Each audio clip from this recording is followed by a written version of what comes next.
Welcome back to a timey-wimey pod where we watch every episode of Doctor Who from 2005 onwards. My name's Rebecca. I'm Haley. And today we're discussing The Church on Ruby Road, the 2023 Christmas special. The Church on Ruby Road marks Ncuti Gatwa's first Christmas special and first full-length episode as the 15th Doctor. And might I just say, it is so weird to go from talking about the 2005 series of Doctor Who to talking about the 2023 Christmas special. Oh, so weird. And especially weird to go from the Christmas Invasion, which was David's first full episode as the Doctor, to The Church on Ruby Road, which is Ncuti Gatwa's first full episode as the Doctor. Yeah, it's so crazy. I mean, granted, last week we did talk about the 60th specials and some of our thoughts about the new series, but that was kind of more of just like a chill episode. We left off, like our actual, last episode we left off on was the Christmas Invasion, and it's just a big change in everything. It's weird to think that this is the first Christmas special since 2017. That is insane, and I know. Always forget that. Me too. Are you ready for some fantastic facts? Yes, I am. I know nothing, so this is exciting. I'll be honest, the facts aren't as fantastic as normal, and I fear that with the upcoming new season, this segment may take a hiatus just because we're going to be talking about episodes pretty quickly after they come out, and there might not be a lot of facts available when we're recording. So, but we'll see. We'll see what happens, I guess. But for right now, The Church on Ruby Road. This episode premiered December 25th, 2023, and it was written by Russell T. Davies and Mark Tondrai. And he also directed The Ghost Monument and Rosa from Series 11. Oh, interesting. I didn't know that he directed those episodes. Yeah, me either, until I looked it up. So in this episode, there is a scene where the 15th Doctor, which is so weird to say, it's so I don't know weird. why, going from 13 to 15, even though we had 14, it's kind of messing with my head a little bit. No, it's messy. Yeah, but in the scene where 15 saves Ruby from the snowman falling and then talks to the police officer and he's like, oh, she's going to say yes, blah, blah, blah. That scene was the last scene filmed for the special and was requested by Disney, who's now part of Doctor Who in some way. I don't know. Because they wanted to get to more Ncuti quicker. And honestly, there's a lot of fear around the notes from Disney Plus, but I do really like this scene. And honestly, the more Ncuti, the better, because I'm already in. I do know about that. I forgot about it until you mentioned it just now, but I do remember hearing about that. And if I'm not mistaken, Disney's role is more in the distribution, but given that The Church on Ruby Road is technically the first episode of Ncuti's run, they kind of wanted to have some comment on it. So I don't know if that's something that we're going to see in future episodes. I kind of hope not. But at the same time, in this instance, I don't think it was a bad call. I like that they added that. Yeah, me too. Well, I guess we'll just have to wait and see what happens in the new season. Also, a fun fact about that scene, the building that the snowman is attached to is the same building that 9 blows up in the very first episode of New Who, Rose. It's y'all already know, or Girl Rose. We were gonna find a way to talk about her. It's the building that she works in that he blows up. I love this Easter egg so much, and me too. I am claiming it as intentional from Russell T. Davies. It just has to be. I do like it. I think it's a fun little Easter egg, but I'm also you guys couldn't find a building that you haven't already used. Especially that building because it's from Rose and because it's like such a big plot point, it just I don't know. Whatever. It doesn't matter. But To there be were no other fair, buildings. I didn't recognize it until it was pointed out to me. Oh, me either. So I guess it really doesn't matter, but I just think it's funny. My last fantastic fact is that Davina McCall, who is playing herself in this episode, this is her second Doctor Who appearance. And I feel like we just talked about her first one because her first appearance is in Bad Wolf. I mean, we literally did like a few we episodes did. ago.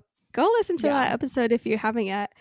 But yeah, I love how there's kind of a little invisible string tying 2005 to 2023 through Davina McCall, which is kind of random now that I say that like it's her kind of tying the two together, but still, it's a little fun Easter egg.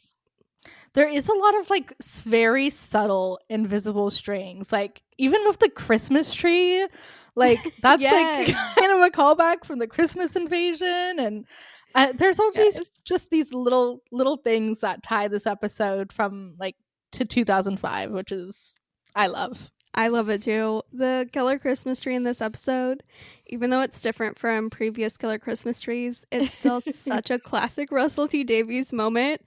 And when I saw that for the first time, I was so happy. If I had $1 for every time someone was almost killed by a Christmas tree in a Doctor Who Christmas special, I'd have $2. No, you would have 3.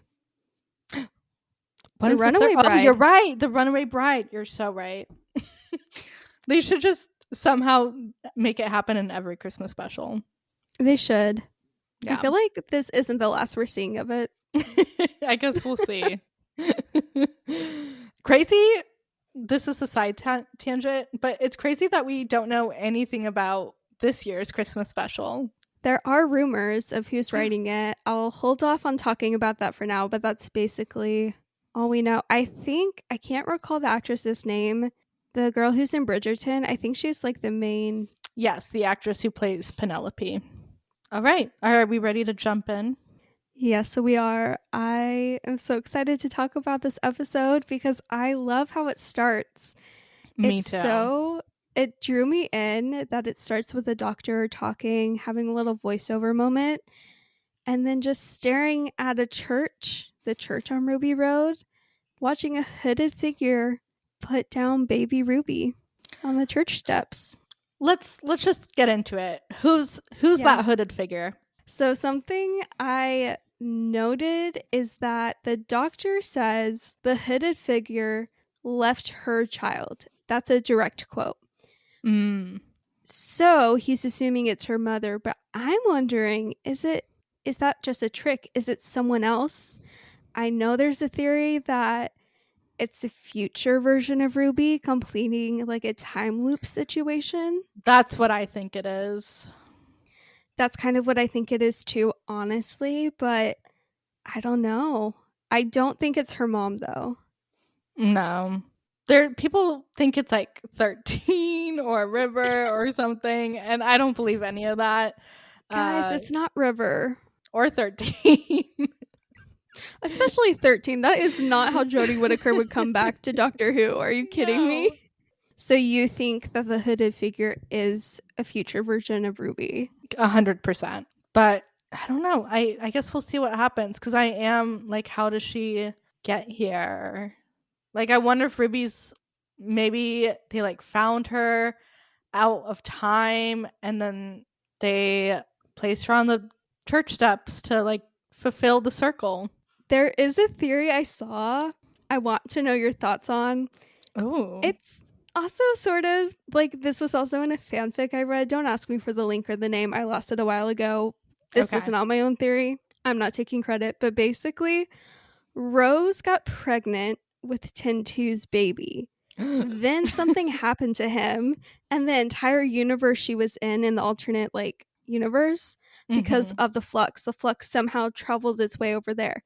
So then she hops universes back into the one with the actual doctor in it, dropped her kid off, and then I don't remember what happened to Rose in that theory or fanfic, but the theory is that Ruby Sunday is Rose Tyler's child.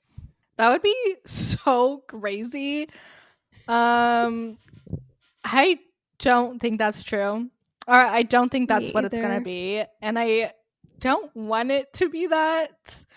Like, that could be interesting, but also, oh, that would be so sad. It would be so sad, but like, I'm not gonna lie, it would kind of be cool if Rose came back in a really interesting way like that. But like, I don't want it. I don't want Ruby to be like defined by Rose being her mom, if that makes Yeah. any sense. No, completely.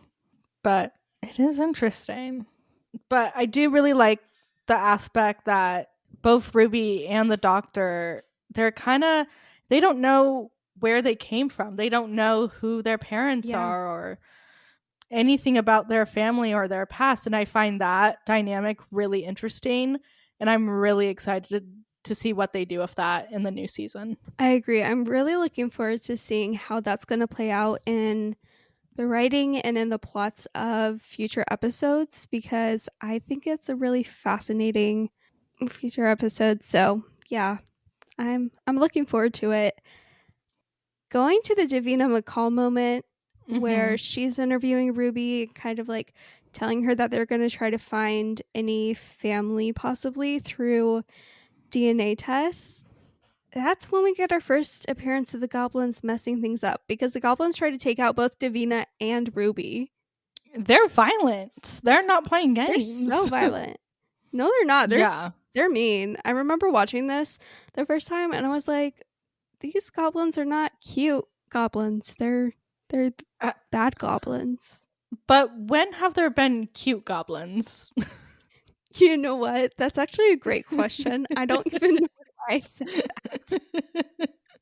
I don't think there's ever been a cute goblin. Yeah, I don't know if there has been. But yeah, these guys are kind of, they're messing everything up. What do you think about the inclusion of Davina McCall in this episode? Because for me, like, I do find the aspect of Ruby trying to go on this TV show to find her family. I do think that's interesting, but I think they could have done it in, like, shown that she was trying to find her family in a different way. I think, at least for us here in the US, we don't really know Davina McCall. I only know her because of Doctor Who, if I'm being honest. But like, I'm not mad about it. I just think it kind of, the first time I watched it, it is a little jarring and a little confusing if you don't know who she is. So I guess in real life, she's actually the host of a show where she helps people find their long lost family members. Yeah. So there's that context. I'm not upset about it. I don't mind it. I think they wanted to do it in a way that would be pretty quick and pretty clear to the audience watching the episode. So yeah, I don't feel any sort of way. I think also they just wanted to showcase the goblins being mischievous and evil. Yeah, I think you're right. But yeah, I'm not mad about it. I just think the first time I watched this, it definitely took me out. But yeah. Interesting. And then after that, we have this club scene and we see Ruby and her friends. We find out Ruby's in a band. That's cool. I wonder if that will come up again. And we see the doctor here as well. We do, and I have a theory for this whole scene. Tell me. Okay, so when Ruby is in the club on stage, there's a shot of 15 in an orange shirt wearing a hat watching Ruby looking super concerned or upset. I think that is future 15, not the 15th version of the doctor we have in the rest of this episode, like a future version of him. Furthermore, the older lady who yells about the music stopping and requests a song that they don't know, I think 15's there because of something to do with that lady and Ruby. Because that lady is also in the beginning of the Wild Blue Yonder special. She is. So she's reoccurring. We don't know what's going on. I think Also, the timestamps in this episode are going to be important because if you notice, it has the initial timestamp of the day. I can't remember exactly the date of when Ruby is seeing Davina McCall. Then there's a timestamp of the club with that old lady and 15 in the orange shirt. And then the next scene, right after that, like old lady is shown requesting that song, is when 15 is in the club dancing. And that's a different day. Haley, you are blowing my mind right now. I think you just cracked the code. Thank you. This is like my greatest accomplishment ever. I noticed all of this. I literally screamed in bed watching this last night. That is so interesting. That is so brilliant. Because I did notice, I remember there was discussion about that actress, but I kind of just was like, I don't know what that means. And I did, it is weird, her just, requesting the song. And I was wondering, like, why is the doctor here? Why is he at this club? For what? So that, oh my gosh, that's so interesting. I guess, I just want to know now.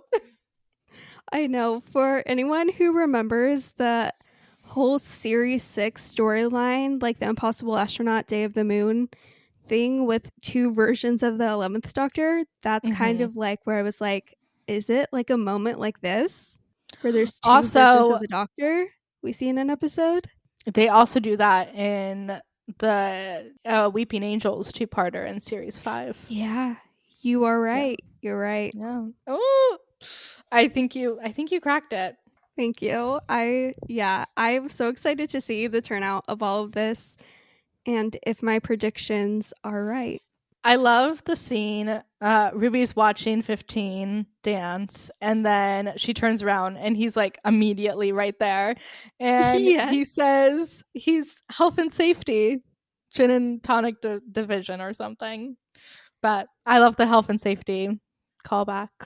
Me too. It's such a classic Doctor thing to say. What's even a more classic Doctor thing to say is when he's asking Ruby if like all of these like and unfortunate incidences have been happening around her, and she's like, yeah, but I'm just clumsy. And he's like, no, it's worse than that. Merry Christmas. And he just smiles and walks away. I did love that. No, it's worse than that. And then just leaving.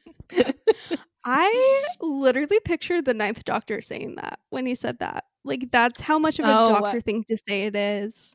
Yeah, you're so right. And then we already talked about this scene a little bit, but he basically saves Ruby from the inflatable snowman falling, and then there's a woman pushing a stroller with Christmas gifts, and then the cop shows up. And I do think the scene is sweet, that when he's like, she's gonna say yes because the sales don't start till Tuesday, but you just couldn't wait, and that's why she loves you. And I don't know, I just love that. I want a man like that who buys me a ring before the sales go off. Not because like I'm materialistic, but more just because of the sentiment. So yeah, I like that moment. It's really interesting how quickly Ncuti sold to me on the 15th Doctor. Oh, same. We mentioned in the Christmas invasion, like how long it took us to adjust to the 10th Doctor. I didn't find myself having that problem this go around. And I think it's because the circumstances were different, but also I really do think it's the power of Ncuti. He's really charismatic. Yeah. And just like instantly, you're just drawn to him. He really is just giving a breath of fresh air to the character and bringing new life into it. And it's just so interesting. And yeah, I'm sold. I'm here. I'm sat. I'm ready. I'm so excited. Yeah. We also, in the scene, get the first look at his sonic screwdriver, which is a little controversial. It reminds me of a remote. It doesn't look like a sonic screwdriver. I don't like it, but at the same time, I'm not going to like complain about it constantly. No. Yeah. When they announced it before the episode, and I remember being upset, but now I'm like, okay, whatever. Yeah, it's kind of one of those things that it's like, well, it could be a lot worse. We'll look back on this like we do the Sonic sunglasses. Remember, everyone hated the Sonic sunglasses. Oh my gosh, but I never hated them. I don't think did I hate them? Do you remember? No, I think you hated on them, but it wasn't like a true hate. It was kind of just like a collective thing.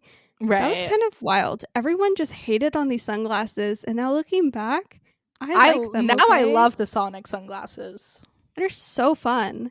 And so 12. So 12. So it could totally be a moment like that. Yeah.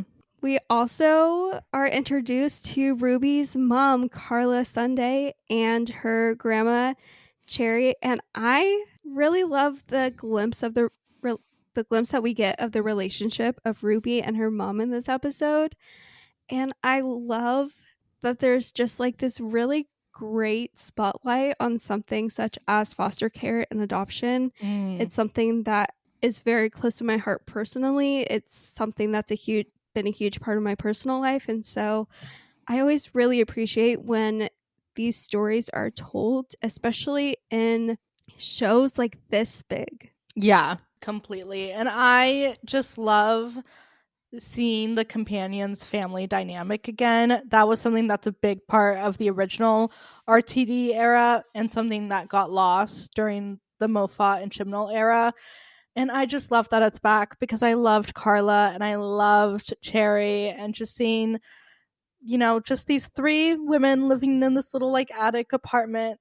And I love it. And that Carla's like this big foster mom who's fostered all these kids that she still keeps up with, and all the photos are on the fridge. I love it so much. Yeah, and it's so sweet how excited both her and Ruby get about a baby Lulabelle coming on Christmas Eve, which is Ruby's birthday. And I just love that moment where they're just Me like too. celebrating the day and just a fun, exciting moment. And I love it. I also love the set design of their flat. It's very funky, so it feels really weird. I love that like long, narrow hallway with like the Christmas lights. Like, I just think it looked so good, and they just did a really good job on that set piece in my mind. I I completely agree. I feel like it looks like a real lived in apartment. It Yeah, reminds I love me the of Christmas lights. same. It reminds me of how I feel about the Tyler's apartment. Like, it feels very lived Yeah, in, and you believe that those characters live there. I love it. And then Lulabelle, the baby, arrives. Carla pops off and goes to the store to pick up some things, and Ruby's there babysitting Lulabelle. And she gets a call from Davina that there's no trace of family anywhere, which Mm, is really, really sad. And yeah, Millie Gibson did a wonderful job in this scene, completely. acting this out. But she hears on the baby monitor these weird sounds. Hmm. And as soon as she's goes back to the bedroom, Lulubelle is gone, and I love that she just springs into action immediately, gets the ladder, goes on the roof, and is now like hanging on to this ladder trying to get the baby back. And that's where, again, how did he get here? But the 15th Doctor is back and running across these rooftops. And I just love the rooftop scene when he's like, Me who sees a too. ladder and says, all right, what does he say? I don't even remember, but it's like, oh yeah, I'll hop on this ladder from the sky. And then she's like, they have the They've got the baby. And he's like, baby. and then he's like, oh, hold on, let me help you out here. Yeah, and I love his outfit with the like colorful striped shirt and the long So brown good. coat. It's so good.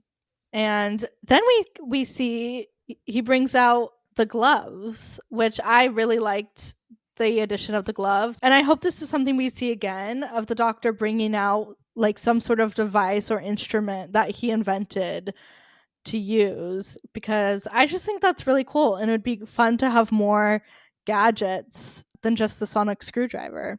Also, you told me your headcanon after the episode when we talked initially. Do you want to tell everyone what your headcanon is about why he made these like anti Mavity gloves?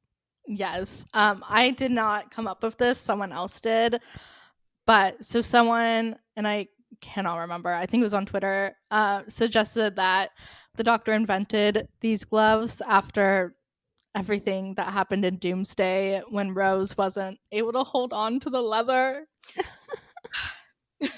And that's my headcanon too, because that's so sad. It's also my headcanon because I want to torture myself with sad feelings. Yeah, exactly. I also love the bit of Carla and Ruby being like, "Oh, Lulu Bell, such a terrible name." And then the Doctor's like, "I love that name. What a great name. So doctory." And I love it.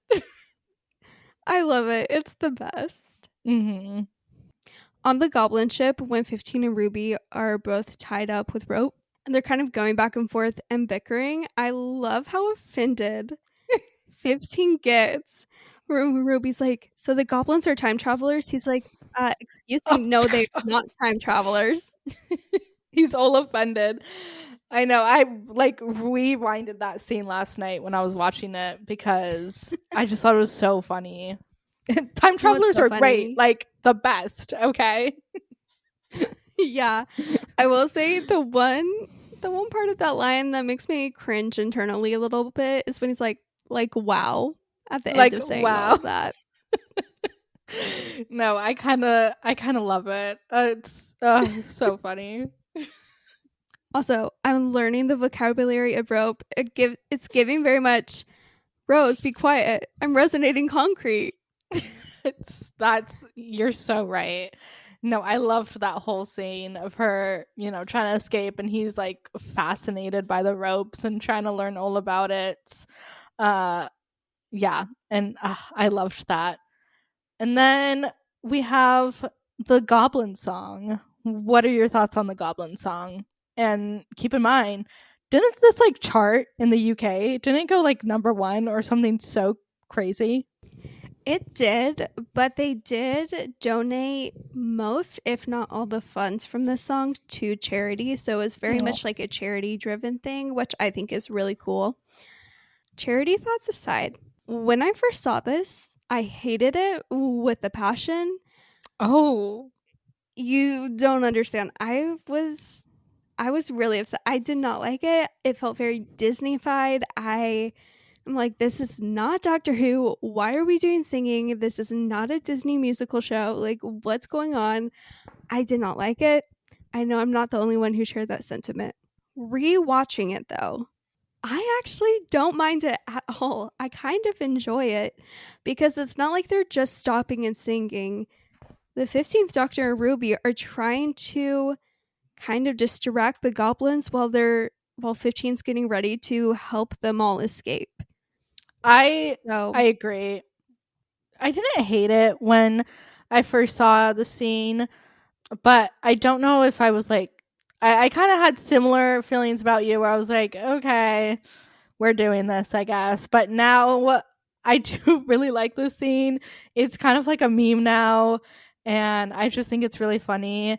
And I do like what you said that they used it to escape. So I think it's really fun and iconic. And I have a feeling we're going to get more musical moments in the next season. So if you're one of those people that hates musicals, watch out, I guess. I feel like the only episode I'm really open to that is the Beatles episode because I feel like that's on brand. But Yeah. besides that, I don't want a musical episode version of Doctor Who, really. So we'll see. We'll see. Yeah, we'll see. I don't need it, but I feel like we're getting it. So Yeah. I'm we'll see. I know Billie Piper said she'd love to come back for a musical episode. So if that's how we get Billie Piper back, I'm all for it. Where did she say this? I have not seen that. Oh, it was a recent interview that she did promoting her new movie, which everyone should go watch. It's really good. Yeah, I don't know, but it was in an interview. If that's what it takes to get Billie Piper back, please do a musical episode, guys. Russell. Yeah. She also said she would just like come back in general. So let's get on it. So please, Russell, please. Someone needs to be calling her agent. Let's get on the phone. Let's go. I do want to say the goblins, very evil, very creepy, especially when it comes to about to eat the child. That's Yeah. all I'm going to say. That's weird I and think they gross. look really good though, and the ship looks really good as well. They do. The ship looks great. Mm-hmm. Then they save little Lulubelle and they go back to the Sunday apartment. Poor Cherry is still waiting on her tea. Someone give that woman tea already. Uh, I know. and this is where 15 sees all of the photos of all the children Carla has fostered over the years, and he says, he tells Ruby, you have the biggest family in the world. And I love that line because it's such a callback to when Sarah Jane Smith said the same thing to 10 at the end of Journey's End. And I it just didn't it warms my heart. I didn't even think of that. Oh, that's the first thing I thought of. Aw. But then he says in the next line, I have no one. Okay. I This bugs me. understand. I understand he probably meant like he had no like blood relatives, like besides the master. Like, let's Yeah. just say that, okay? Beside that, dude, you do so. How long did you end up spending time with Donna and her family as the 14th version of yourself? Like, Yeah. you are not alone in the universe. Like, you Not can't in that have way. the Doctor, even though it's a different version of the Doctor, it doesn't matter.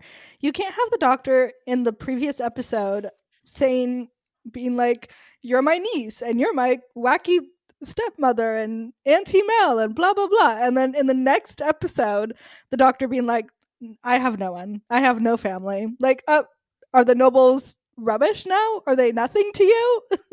Literally, and we know that Rose Noble is gonna be back in the new Yeah. series. So it's not like she was just like a one-off character in the specials. Yeah, it's so it's a nitpick, but the line bugged me. Yeah. When Carla returns, she starts asking questions about like who's the strange man in the apartment, which by the way, can I just say I always find it funny in Doctor Who how like parents or family members don't freak out more about like a random strange man.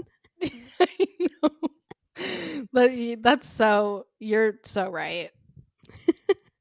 But anyway, she starts asking questions, and this is when Ruby is kind of has her moment and kind of just like breaks down a little from all the emotions of the day and thinking she was Yeah. going to lose Lulubelle and finding out Davina McCall couldn't find any relatives. And so she just has like this whole moment. And honestly, all that Ruby went through on her birthday of all days, which is Christmas Eve, I that's a know. lot. Definitely. Going back to when Carla is comforting her, I love when 15 is just standing there and then he says, I'm adopted. And it's almost like he's almost like realizing it for the first time himself. Like, obviously, he knows for a while about the whole timeless child thing, but I feel like it's one of those things that's like, oh, dang, like it just kind of clicked. And I just love that they kind of share that and have that dynamic. And I already said it, but I'm really excited to see what they do with that. I agree. I'm looking forward to it as well. As you know, the scene goes on further, 15 and Ruby are both kind of talking about all of the coincidences, and Carla kind of starts chiming in. And as they're like talking about it, like how they're both adopted, how they both have like no blood relatives. Actually, I can't remember if that's included or not, or if I just inserted that, Oh, guys. it Sorry. was they were both just found. That's one of their That's what it coincidences. was. You're right. That's what it was. As they're starting to say more and more of these coincidences, clouds are getting darker, thunder is growing louder, and then eventually a window shatters. Then the entire ceiling of the apartment just cracks Yeah. completely. And that's when 15 is like, the goblins are here. And he runs up the apartment, checking on everything and running back. He sees that Cherry's okay. He sees that Lulabelle's okay. He sees that Carla's okay. And he gets so excited and so happy in the Polaroid picture that had the goblin picture on it. That's completely faded. And he's like, yes, Merry Christmas. And then he realizes Ruby is nowhere to be found and Carla has no idea who he's talking about. It's like she's been completely erased. Carla has no idea. And the scene, I love it. It breaks my heart, and I love it because just before this, Carla says, I wonder who I would be without you. And then we see it, and it is so heartbreaking because we see she didn't end up fostering all those kids, and she's just overall like a more negative person and having a really hard time in life. And she says, oh, the line 800 quid per kid breaks my heart. And when the doctor's like, no you don't, like that's not who you are. Oh, it's so good, so heartbreaking. It's really heartbreaking. And as Carla's kind of going on, being like, why would I do that? Like, I'm so happy with my life. I have so much freedom. And Mm-hmm. then 15 is like, then why are you crying? If I had $1 for every time a character in Doctor Who was crying but didn't know why they were crying, I'd have at least $2. Yeah, every time that line is said in Doctor Who, it gets me because it usually means someone's forgotten in time. But it also means that there's just that loss that even though Carla has no memory of Ruby, somewhere in her mind there's some memory of her. There's some recollection Mm-hmm. for her to be crying over it. And as fifth, oh my gosh, I almost called him the Ninth Doctor. Wow. I almost called Ruby Rose earlier, so it's okay. Okay. When I was writing my notes last night, I literally started writing Rose and I was like, nope, Nope. just kidding. Timey wimey, wibbly wobbly, guys. It's why I wear the timey-wimey pod. It really is. But as 15 is like looking over the fridge that only has like not even like 5 pictures, like it's very few pictures on the fridge. There's a Mm-hmm. little card that says pizza on Minto Road. That is a callback to when in Parting of the Ways, Rose mentions it in a comment about pizza on Minto Road, right? Yeah, it's Mickey and Jackie that are talking about it, and Rose is just like You're eating her right. chips. You're right. You're right. And at first, I remember seeing that, like seeing this on Twitter. Everyone was freaking out. I was freaking out. I'm Mm-hmm. like, what does this mean? On Twitter, I really wish I could find the tweet. I couldn't find the tweet, but someone who was a graphic designer and they weren't like messing with people, like they actually wrote in their bio, and like Yeah. if you search their name, it would lead you to like information. They were a graphic designer for Doctor Who, and they did that as a nod to Rose. So it doesn't really Yeah. mean anything, but it's a fun little Easter egg. But, anyways, going back to the crying moment, that's kind of when 15 has the realization of what's happened to Ruby. And then he goes back in time, Christmas Eve 2004, but he sees that because the goblins couldn't get Lulu Bell, they went back in time and they try to grab Ruby. And I really liked the scene, and we got to see him use the gloves in a different way by like pulling the ladder down. And I loved the image of the like church spiral kind of like stabbing the goblin ship and then it disappearing. I just thought that was a really good shot. And little baby Ruby's safe and sound. Yeah, 15 catches her, and then he gives her a kiss and says, Happy birthday, Ruby, Oh, and lays so her sweet. on the steps of the church. And it's a really sweet moment. And as he's walking away and watching from a distance, he sees the hooded figure walking off, and he does not. Now, I understand from like a narrative point of view, plot point of Yeah. view, why he doesn't go up.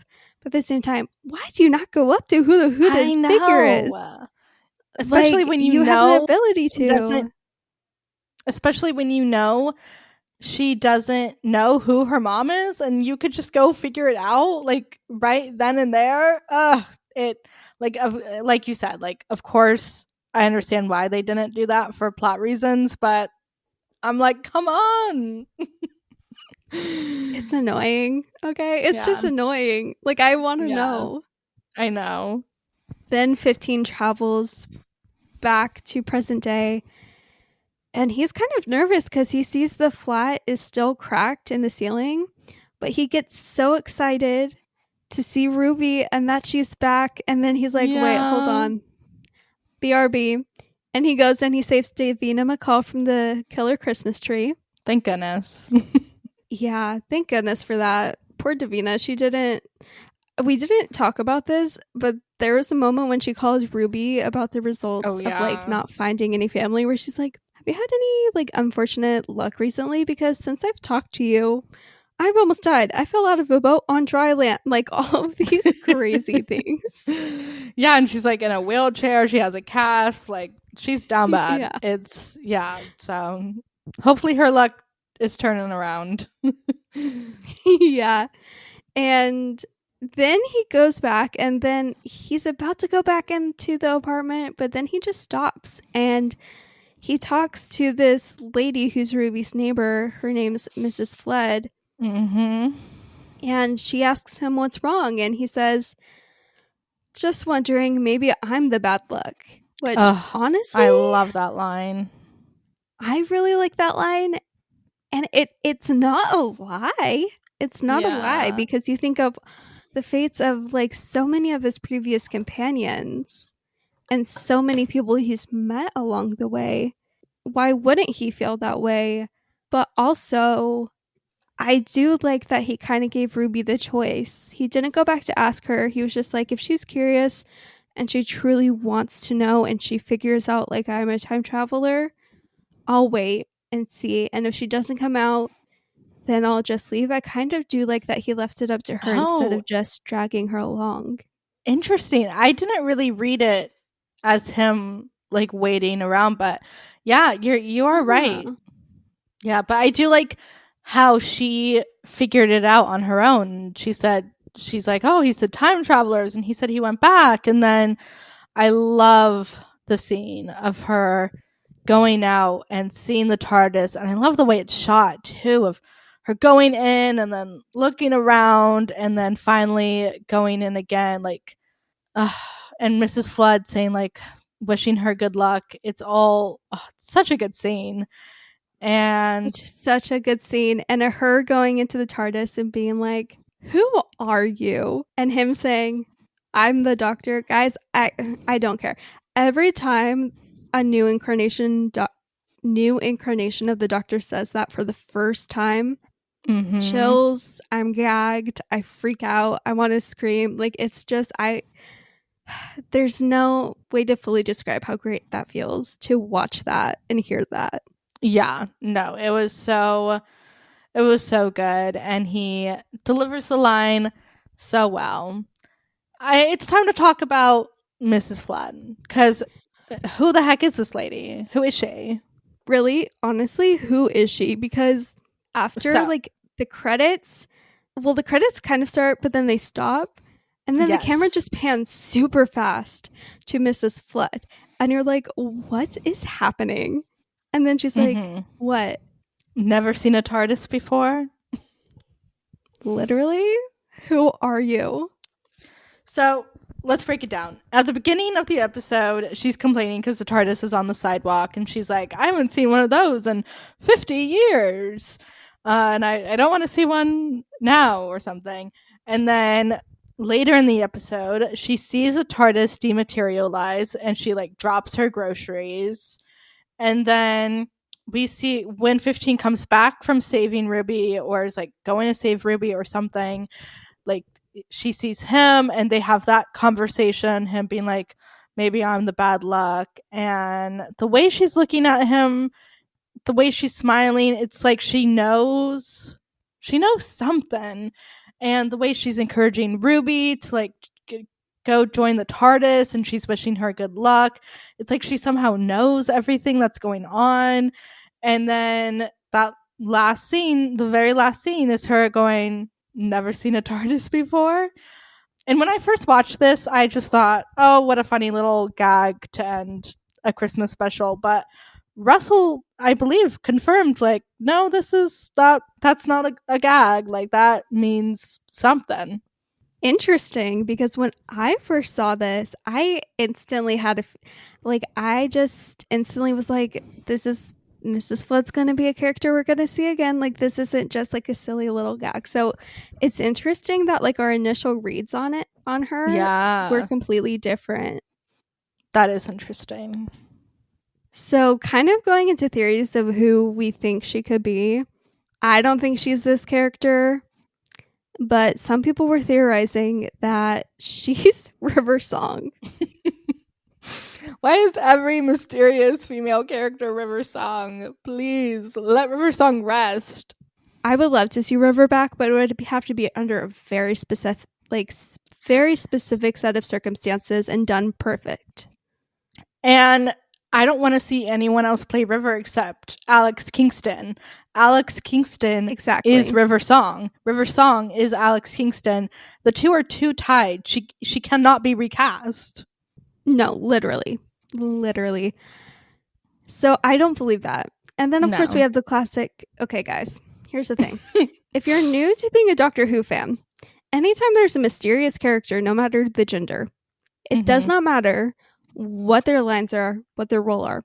If they're mysterious, everyone theorizes it's the Master, Susan, or Romana. I am not joking. Or it's literally the Ronnie. The same three guesses. The Ronnie, not Roma. Sorry, I misspoke. I meant to say the Ronnie. Yeah. No, you're so right. It's always those three guesses. And it's only ever the Master. Let's be real. It's just honestly. The Master. But I don't think the Mrs. Flood is the Master. That would be really interesting, but I don't think it is.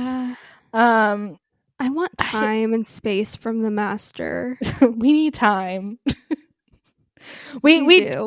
We've had a lot of Master. We went from like having the Master to like a long time with no Master to like a lot of the Master. Yeah. We need a moment. We need some new dynamics. Did you see?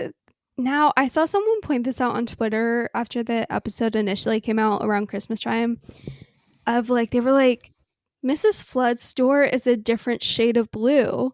What if like she has like a TARDIS that's Chameleon Circuit actually works and is disguised as a house? I wouldn't put too much stock in that theory because I look closer at all of the doors. All of them are different shades of blue. They kind of like alternate. Interesting. Yeah. I don't know if that's it. I wonder if she's like somehow connected to a past companion, because she has to know the Doctor somehow, because who else has their TARDIS as a police telephone box? Yeah. I don't know. I really have no theories because I cannot think of a single thing that makes sense in my mind, and I don't know if we'll find out. If we're going to find out in this next season who she is. We already have so many mysterious characters going on. So I feel like she's going to be a slow burn. It's going to be a while till we get to her reveal. Definitely. What if she's a future version of Ruby? Another future. I could see that. I could. Yeah. I don't know. That would be kind of sweet. It would be sweet. Like, seeing her young self. Sometimes I wish I could do that. Sorry. My gosh. Me too. Getting sidetracked. So yeah, we shall see. But I do not believe that Mrs. Flood is River or the Master. No, me either. I don't think she's Susan or the Ronnie either. No. Do we have any reviews from the not too distant past? We do have some reviews, and I will read it to you. If you don't know, every episode we like to look at some of the reviews from the time that the episode came out, which for this one is only a few months ago. Yes. And in our first review, we have by Jordan King from EmpireOnline.com, who gave it a 4 out of 5 stars and said that both Millie Gibson and Ncuti Gatwa both brought a breath of fresh air to Doctor Who in this Christmas special, and I agree. Oh, completely. I don't know if he really said it. I love Ruby. I can't wait to see more of her. I'm so excited for her as a companion, and I'm ready. I'm sad. It's going to be so fun. Mm-hmm. Going into a review that didn't love the Christmas special, Benji Wilson of The Telegraph UK. The title of this review is Doctor Who The Church on Ruby Road Review. Ncuti Gatwa rescues a poor plotted Christmas special, which kind of shares all about the review and that he thinks that Davies was playing fast and loose with plot and monsters in a bid to get back to what he knew was the most fertile ground, which is any scene with Ncuti and Millie sparking off one another and reveling in their chemistry. It led to some moments that were downright bizarre, such as a mid-episode song and dance number, as a baby in a cot on a goblin ship in the sky went on a conveyor belt towards the goblins dribbling Maw in the middle of a rave. If you were a few eggnogs to the wind, you'll have thought someone spiked the punch. None of this could conceal that the story had spiraled off like a loose firework. The goblins, anyways, Benji continues and going into more of the plot, but basically the conclusion is that Ncuti can more than carry the role, and Ruby is already a great companion, and Russell is going to take them every which way. Wild times lie ahead for sure, but unfortunately, the Christmas special felt like a prelude, not the main event. Interesting. Yeah, and other reviews praise Shuti's performance and Millie Gibson's performance and have similar sentiments that they're looking forward to the new series ahead. I overall really like this episode. I like the goblins. I like the goblin song. I like the kind of little back and forth in time.